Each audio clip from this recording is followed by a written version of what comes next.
Stop letting your iPhone waste storage, battery, and mobile data without knowing it. There are 4 App Store settings every iPhone user should check right now. Here is what they do and whether you should turn them on or off. Now step 1. Go to the settings, then scroll down to Apps and tap App Store.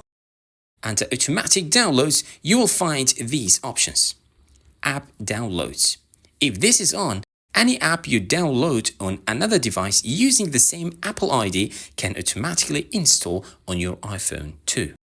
Turn it on if you use multiple Apple devices and want apps synced automatically.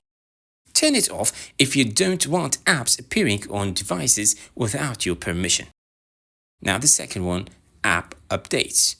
This automatically installs app updates as soon as they are available. Turn it on to get the latest features, bug fixes and security updates automatically.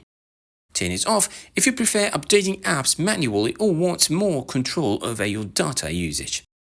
Now the third one, in-app content. This lets apps download content in the background before you open them.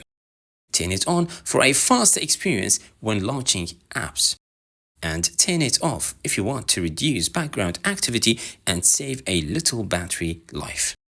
Now the fourth one, cellular data automatic downloads.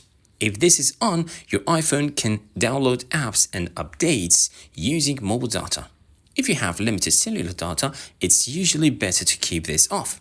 Then tap App Downloads below it and choose Always Ask.